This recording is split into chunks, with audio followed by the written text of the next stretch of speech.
El mensaje del día de hoy va a finalizar justamente estos pasajes hablando de Juan. Y mientras preparaba este mensaje para poder compartir, me acordaba de algo que me sucedió cuando yo era muchacho. Tendría unos 11 o unos 12 años quizás. Y cuando uno tiene 11, 12 años es muy inquieto, ¿no? Yo era un muchacho bien inquieto. Mis papás nos habían llevado a un paseo y nos habíamos ido de paseo a una de esas piscinas donde el agua es amarilla, ¿no? Esas aguas termales amarillas. Entonces nos cambiamos de ropa para meternos a la piscina y vi la piscina grande, la que consideraba que era la grande, con mucha gente. Y a mí no me ha gustado eso de las aglomeraciones jamás. Entonces vi otra piscina donde la gente tenía el agua al cuello. Y estaban como 4 personas en una piscina que no era muy grande. Entonces dije, yo me meto en esa. Entonces fui corriendo y me lancé y han estado sentados. Menos mal no me lancé así de cabeza, ¿no? Sino me lancé como medio así. Entonces ya cuando sentí el golpe del piso me traté de estirar un poco. Claro que me golpeé, me raspé. Pero cuando la gente está con el agua al cuello, cuando miramos que la gente está con el agua al cuello, pensamos que todos debemos tener la misma condición. Eso es lo que le pasó a Juan el Bautista. Se vio con el agua al cuello y perdió la proporción de quién era y qué era lo que debía hacer. Por eso el mensaje de esta mañana se llama Cuando el sol se apaga. Cierre sus ojitos. Padre, en el nombre de Jesús, te agradezco por esta mañana. Te pido que tu Santo Espíritu se pasee mientras compartimos tu palabra. Que toque, que restaure, que mueva corazones, que remueva conciencias de pecado y que nos lleve a una relación contigo, mi Dios. Gracias por la sangre de Jesús que nos da el poder de acceder a tu presencia. Que tu Espíritu Santo nos guíe para poder aprender lo que tienes para nosotros. En el nombre de Cristo Jesús. Amén. Juan el Bautista es el último profeta de la ley. De la ley, ojo con aquello, no de la Biblia, de la ley. En la vida cristiana vemos otros profetas que registran la Biblia posteriores a Juan. Por ejemplo, si usted va a Hechos, al capítulo 21, se va a dar cuenta de un hombre llamado Agabo, un profeta de Dios, que le da una profecía a Pablo, al apóstol Pablo. Mire, hay más profetas después de Juan. Pero Juan es el último del Antiguo Testamento. Y ustedes dirán, ¿cómo, pastor? Pero si el Nuevo Testamento no comienza en los Evangelios. Bueno, sí, así es como el hombre ha dividido. Pero a mi parecer, el Nuevo Testamento, el nuevo pacto, comienza con la muerte y resurrección de Jesús. Ahí comienza el nuevo pacto. Todavía Juan se está moviendo con lo que Moisés decía, no con lo que la gracia ofrece. Y Juan, les digo, era un profeta, y un profeta hace 3 cosas. Un profeta trae voz de Dios, un profeta denuncia pecado de la iglesia, un profeta denuncia el pecado de la sociedad, de los gobernantes. Lucas 3 nos muestra a Juan el Bautista enfrentando a un Herodes por 2 razones fundamentales. La primera, por tener un gobierno opresor con el pueblo, por tener un gobierno que atentaba en contra del bienestar de los ciudadanos. Y la segunda cosa, donde hace mucho énfasis, comienza a decirle: lo que estás haciendo en tu vida privada no es lo mejor. Le acusaba de vivir con Herodías, quien era mujer originalmente de su hermano que se llamaba Felipe. En otras palabras, Herodes, el gobernante, vivía con la cuñada. Y Juan el Bautista le pone el dedo en la llaga y le dice: lo que estás haciendo no está bien. Ahora, esto obviamente levantó mucho rencor en Herodías, y Herodías quería encarcelarlo y quería matarlo. Sin embargo, Herodes decía: le vamos solamente a encarcelar porque él es un hombre de Dios. Él estaba claro que Juan era un profeta de Dios.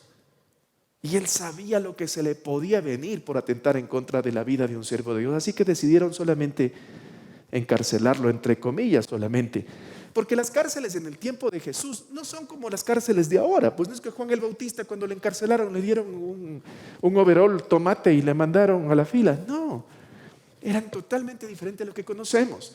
Las cárceles en el tiempo de Jesús, en primer lugar, eran subterráneas. En segundo lugar, eran extremadamente húmedas. Después, no es que había baños para poder salir al baño. Hacían sus necesidades en la misma celda. Tenían amarrados sus muñecas y sus tobillos con grilletes, con cadenas. Y otra cosa, la comida era extremadamente escasa. Les daban muy poco de comer y de beber. Dice la historia universal que en el tiempo de Jesús, la gente que iba a una cárcel, una persona sana, duraba alrededor de una semana vivo. Normalmente morían. En el tiempo de Jesús, así funcionaban las cárceles. Juan el Bautista fue metido a una cárcel totalmente insalubre. ¿Se imaginará usted con el calor, con los olores, sin agua, sin comida y obviamente con muy pocas visitas? A Juan le dieron el privilegio de poder tener justamente visitas. El abuelito sabe decir, ¿no? Que a los amigos se les conoce en la cárcel y en el hospital. Juan estaba justamente en la cárcel. ¿Y quiénes eran sus discípulos? Hacían esfuerzos por llegar justamente a Juan. Les permiten entrar a sus discípulos, al menos a 2 de ellos. El primer punto dice: la duda mata. Anote eso. La duda mata. La duda mata. Mire lo que pasó con Juan el Bautista. Vamos a Lucas 7, versículos desde el 18 en adelante. Los discípulos de Juan el Bautista, dice la traducción en lenguaje actual, los discípulos de Juan el Bautista fueron a contarle todo lo que Jesús hacía. Pregunta, ¿qué estaba haciendo Jesús? Estaba ya ejerciendo ministerio. ¿Cuál fue el primer milagro de Jesús? Convertir el agua en las bodas de Canaán, convertirlas en vino. ¿Juan hacía eso? Jesús empezó a dar una evidencia, una señal totalmente diferente. Sigamos. Por eso Juan envió a 2 de sus discípulos para que le preguntaran a Jesús si él era el Mesías o debían esperar a otro. Amigos queridos, el momento que vivía Juan nubló totalmente su entendimiento, su pensamiento, y le llevó de la convicción que él tenía a la duda. Le repito, el momento que vivía Juan hizo que lo que él tenía por convicción se convierte en una duda. El ministerio de Juan empezaba a decaer, mientras que el ministerio de Jesús empezaba a ascender. El que bautizaba a miles de personas en el desierto, el que convocaba a multitudes con el mensaje de arrepiéntanse porque el reino de Dios está cerca, resulta que ahora está encarcelado en un sitio insalubre, en un sitio donde sabe que va a morir, con el agua al cuello, y lo que hace es dudar. Sus discípulos le cuentan lo que Jesús está haciendo. Juan se da cuenta que el ministerio va en ascenso y se olvida de todo lo vivido. Se olvida que fue concebido de una manera sobrenatural. Se olvida que sus padres eran una pareja de ancianos, quienes llegaron a tenerlo ya en su vejez. Juan se llega a olvidar que él reconoció a Jesús como el Hijo de Dios cuando le dijo: yo no soy digno ni siquiera de desatar la correa del calzado de él. Juan se olvida de que él mismo dijo que quien venía tras de él, o sea Jesús, iba a bautizar a la gente con Espíritu Santo y fuego. Se olvidó que cuando lo miró, él lo llamó: he aquí el Cordero de Dios que quita el pecado del mundo. Juan, en medio de su prueba, se olvidó que él miró cuando bautizó a Jesús, que los cielos se abrieron, que descendió el Espíritu Santo y una voz decía desde los cielos: este es mi Hijo amado, en quien tengo complacencia. Amigos queridos, esto nos pasa frecuentemente a nosotros.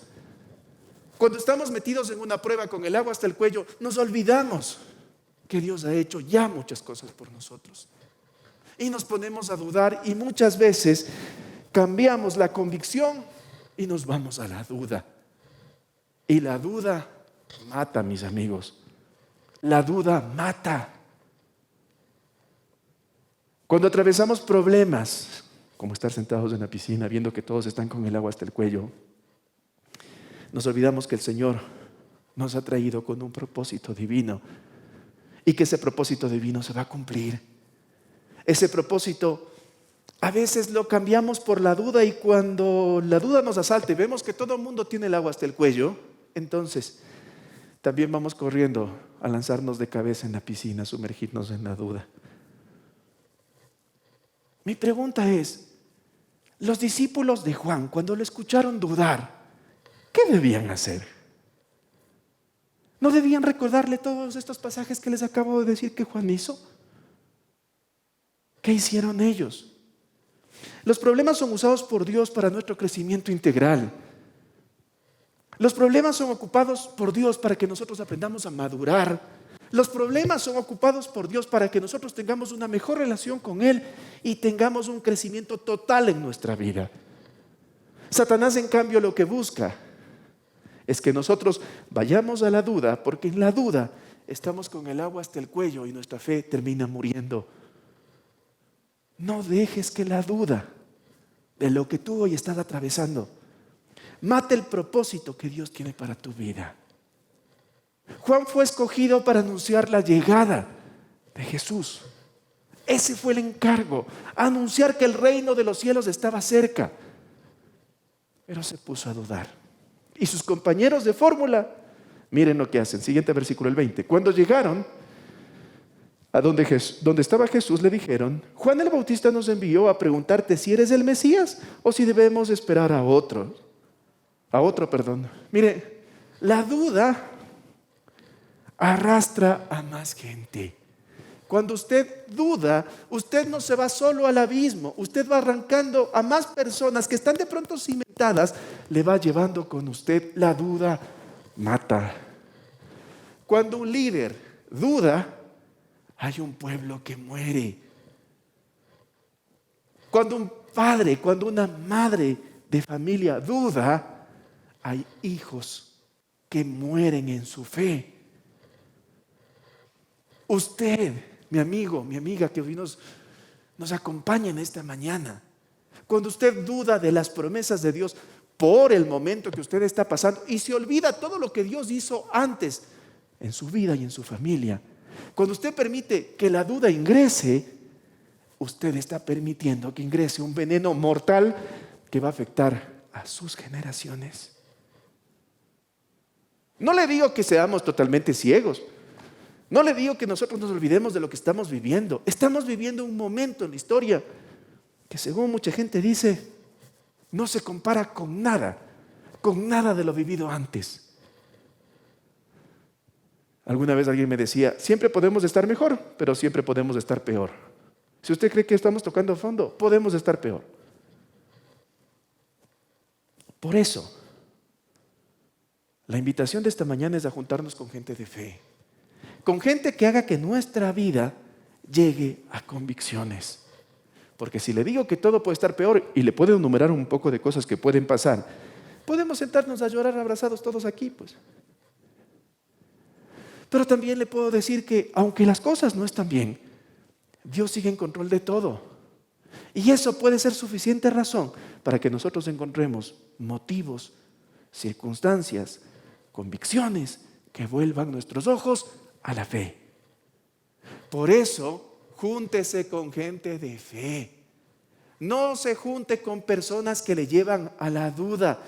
Júntese con gente prudente, que haga que usted pueda tener un pensamiento diferente de lo que está pasando. Júntese con gente sabia que haga que su vida tome una dimensión distinta, diferente a la del promedio. ¿Sabe? Si es que en esa piscina alguien se ponía de pie y me daba cuenta que el agua les daba por aquí, yo no me hubiese clavado. Seamos nosotros esas personas que en medio del problema nos ponemos de pie y le hacemos ver a la gente que aunque estamos en el mismo lugar, nosotros tenemos esperanza. Júntese con gente de fe. Juan habló a sus discípulos y sus discípulos no tuvieron la capacidad de decidir, de reflexionar, sino que se dejaron llevar por la duda de su maestro y la duda finalmente mata. El segundo punto dice: Dios obra así yo dude. La noticia es que el plan de Dios se ejecuta así yo no crea. Se ejecuta así yo dude. Dios hace sus planes, cumple sus propósitos conmigo o sin mí. Dios cumple sus propósitos así yo dude. Versículo 21. En ese momento Jesús sanó a muchos que estaban enfermos y que sufrían mucho. También sanó a los que tenían espíritus malos, y a muchos ciegos les devolvió la vista. Mientras unos dudaban, Jesús seguía sanando enfermedades del cuerpo, dolencias del alma, limpiando el espíritu de las personas y devolviendo a la gente lo que Satanás robó. Mientras tú dudas, mientras tú estás listo para que todo se acabe, mientras tú estás diciendo, ¿será, no será? Hay gente que se acerca a Jesús y es sanada en su cuerpo. Son quitadas las dolencias de su alma, es decir, las marcas que han ido dejando en nosotros la gente que más amamos. Nuestros padres, nuestros hermanos, nuestra pareja, a veces hasta nuestros hijos. La gente a la que nosotros le hemos dado la confianza y nos ha pagado mal. Mientras yo estoy dudando, lamentándome, Jesús está sanando a gente que tiene esa dolencia. Usted decide de dónde quiere estar. Usted decide si quiere estar en el grupo de los que van a decir, ¿es usted mismo o esperamos a otro? O usted es del grupo que se acerca a Jesús y le dice, Señor, tócame. Jesús sigue limpiando el espíritu de la gente. Jesús sigue devolviendo lo que Satanás robó. Tú decides. Mientras unos argumentan, investigan, consultan, otros creen y somos levantados. Otros creemos y somos levantados. Mientras unos están diciendo, ¿será de reunirnos? ¿Habrá cómo? Es que la cepa británica sí es real, todo eso está pasando, sí. Pero vamos a ser prudentes, vamos a ser sabios y vamos a seguir confiando en nuestro Señor, porque Jesús sigue sanando. El punto 3, Dios cumple. Dios cumple. Versículo 22. Luego les respondió a los 2 hombres. ¿Por qué fueron 2 hombres? Normalmente será una costumbre para que se corrobore lo que la otra persona decía. Mire, ahora lo que hacemos es una nota de WhatsApp en el teléfono, que alguien nos está hablando. A ver, diga entonces para guardar y después ver si es que eso mismo dijo. En el tiempo de Jesús se mandaba a 2 personas para que los 2 tengan una percepción. Y si algo se olvida el uno, le recuerda el otro, para tener algo mucho más cercano a la realidad. Le respondió a los 2 hombres, dice la palabra, vayan y díganle a Juan lo que ustedes han visto y oído. Ahora los ciegos pueden ver, los cojos caminan bien, los leprosos quedan sanos y los sordos ya pueden oír. Los que estaban muertos han vuelto a la vida y a los pobres se les anuncia la buena noticia de salvación. ¿Por qué Jesús responde así? ¿Era una pregunta para sí? Sí, yo soy. No, yo no soy. O para pegarle su buena insultada por dudar. Para una de las 3 respuestas era la pregunta.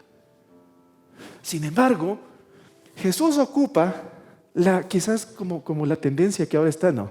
Dile que eres ecuatoriano sin decir que eres ecuatoriano. Más o menos eso.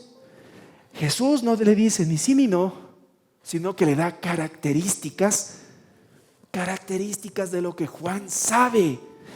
Y es que Jesús lo que está haciendo es citando un pasaje del profeta Isaías en donde se habla de la restauración de Jerusalén cuando se instaure el gobierno de Cristo.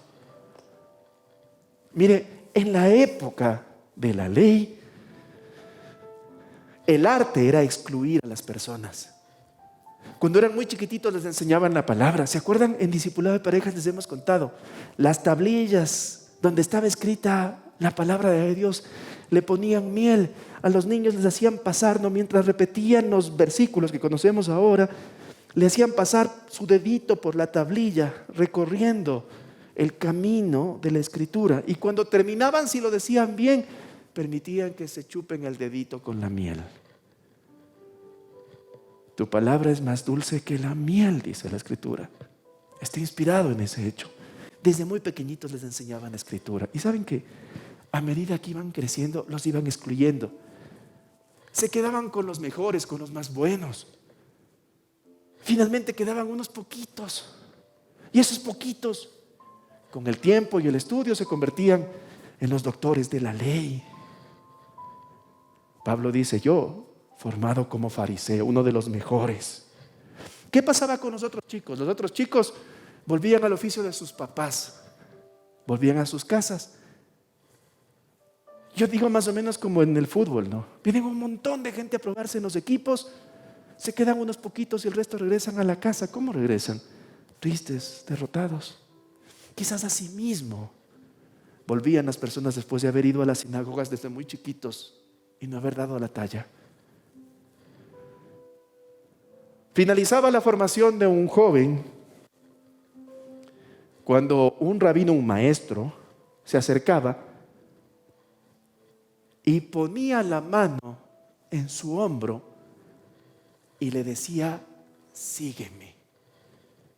Esa era la manera como se graduaba un muchacho y seguía a un rabino para convertirse en lo mismo que él. La llegada de Jesús transformó totalmente ese tiempo de exclusión. Por eso, cuando se acerca Jesús a Pedro, le dice, sígueme. Pedro, siendo un excluido de la sociedad, un hombre torpe, se da cuenta que hay alguien que quiere convertirlo como él en alguien que anuncie las buenas nuevas. No dejes que tu problema ahogue tu llamado. No dejes que tu cárcel ahogue tu propósito. Porque Jesús ya te dijo, sígueme.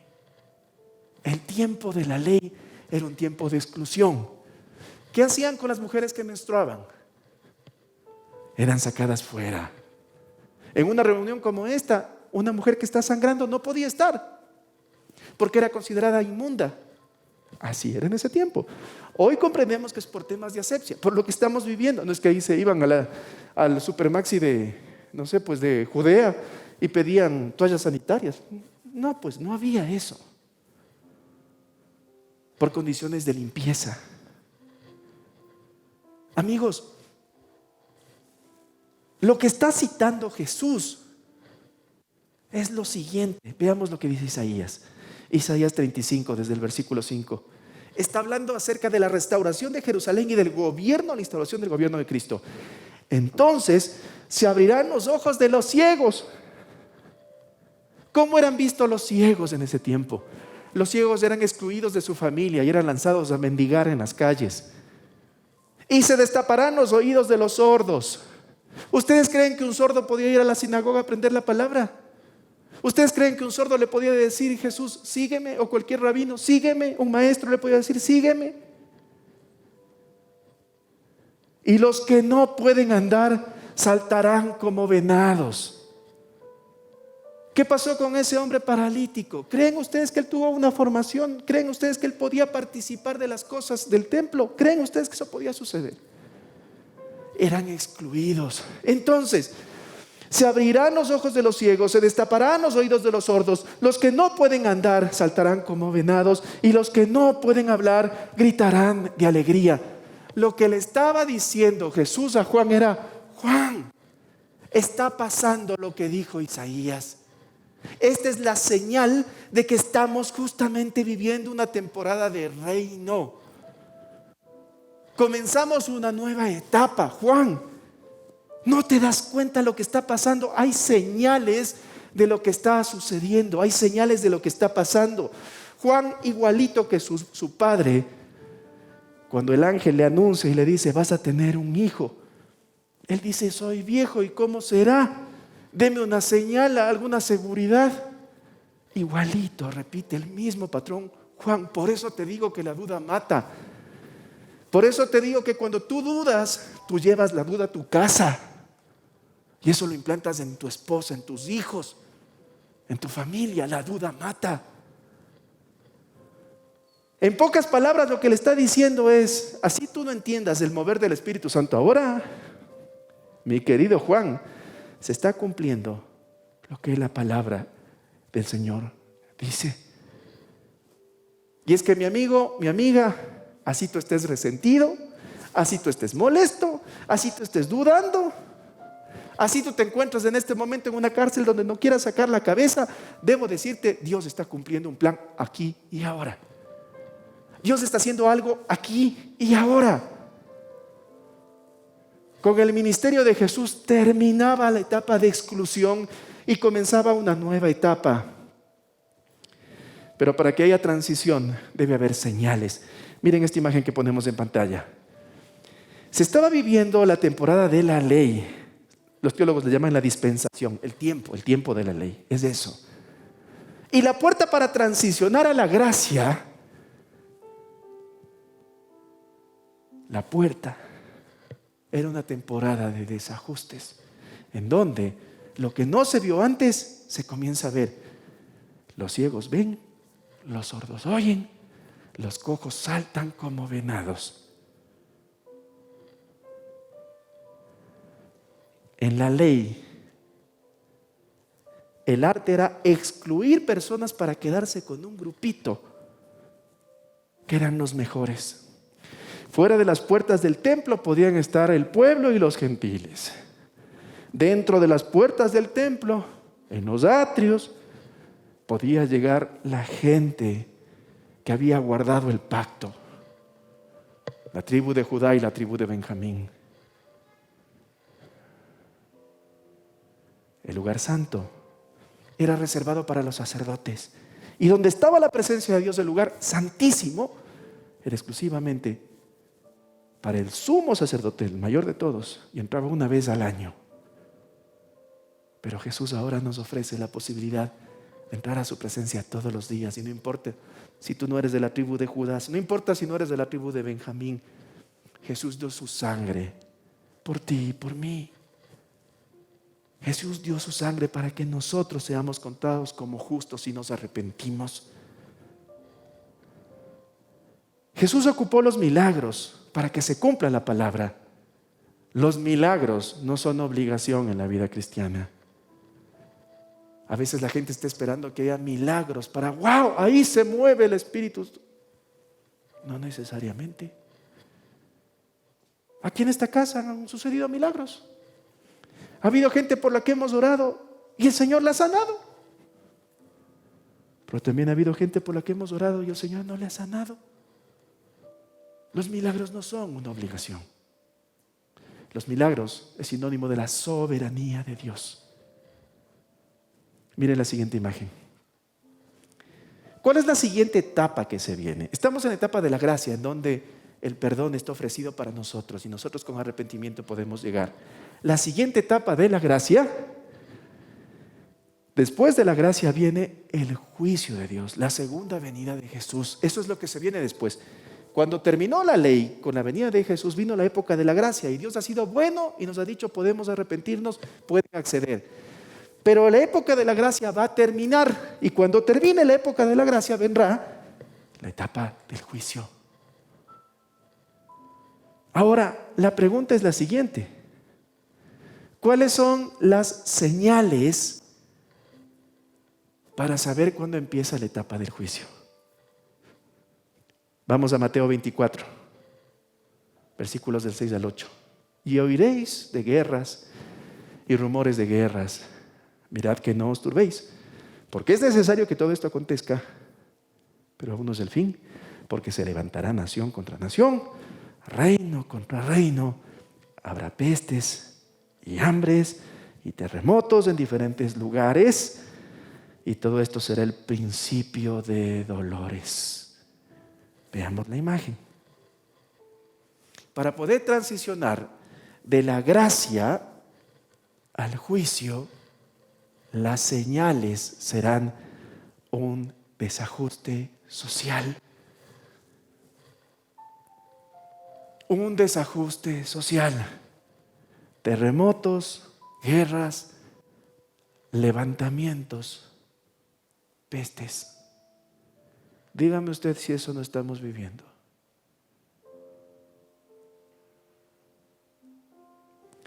Y nosotros seguimos metidos en una cárcel, en nuestros problemas, en nuestra cotidianidad, diciéndole: Señor, ya que se acabe esto. Tengo el reencuentro con la promoción del 93 del colegio y no nos podemos reunir por el coronavirus.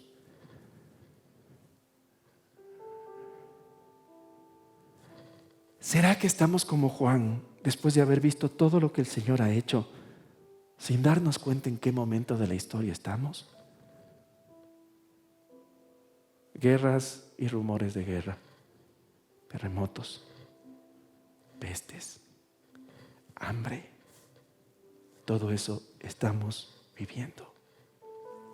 Dime que viene Jesús sin decir que viene Jesús. Guerras, rumores de guerra, pestes, hambres y terremotos. ¿Qué pasa cuando el sol se apaga? ¿Qué pasa cuando se acaba la gracia? Cuando se acaba la gracia, comienza el juicio. Yo sé que decir estas cosas no es vendedor. Más vendedor es decir que Dios les va a bendecir, que Dios les va a hacer ricos, que el Señor les va a hacer, de sus lomos va a sacar reyes. Esto es más lindo. Porque todos dicen: ay, amén, ya, y salen, pero estoy en una encrucijada, en decir lo que ustedes quisieran escuchar y yo quisiera escuchar, o decir lo que estamos viviendo. Quizás seguimos casándonos y dándonos en casamiento, es decir, viviendo una vida como sea. Y como vemos que el agua está hasta el cuello, todavía estamos ahí esperando. En esta mañana yo te vengo a decir: estamos a puerta para terminar la época de la gracia y comenzar la época del juicio.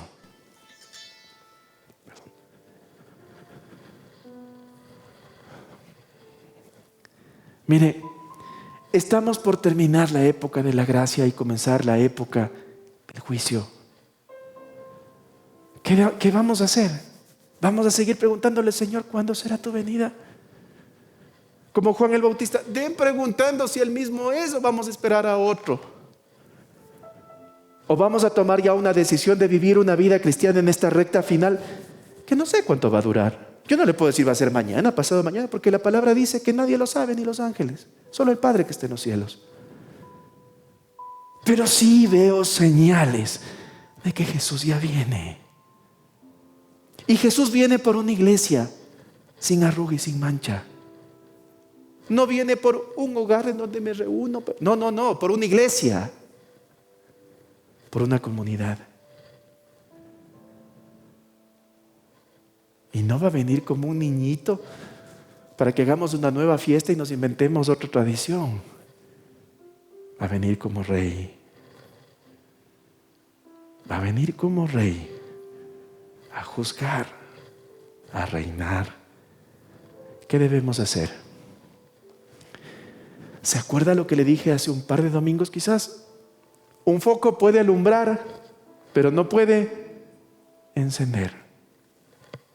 Si usted pega dos focos así, el otro foco no se prende.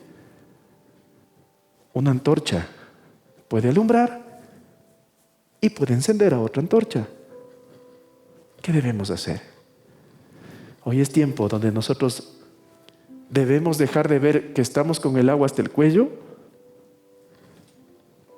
para continuar discipulando, encendiendo a más personas, llevando el mensaje de Jesucristo a más gente, para poner su mano la mano en el hombro y decirle: aunque el mundo, aunque la sociedad te ha rechazado, aunque has cometido un error terrible, aunque te señalen con el dedo, Jesús está esperando y te está diciendo, sígueme.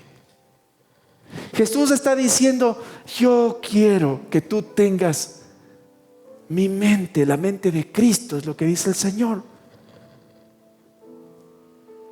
Porque quiero que tengas una mente transformada, para que tu vida sea encendida y para que puedas encender a otros con el fuego del Espíritu Santo. Finalizo diciéndole que el mundo necesita saber que la venida de Jesús está cerca, que la palabra se está cumpliendo. Hoy es cuando cada creyente debe ver más allá de sus problemas cotidianos para poder encender a quienes hoy se encuentran apagados. Su misión y la mía es comunicar el Evangelio de Cristo en esta recta final, para que así como en la época de Jesús, más ciegos abran los ojos. Más personas que no podían sean levantados y salten como venados, para que más gente se levante de su lecho del dolor, para que le alumbre Cristo, para que más gente encuentre esperanza.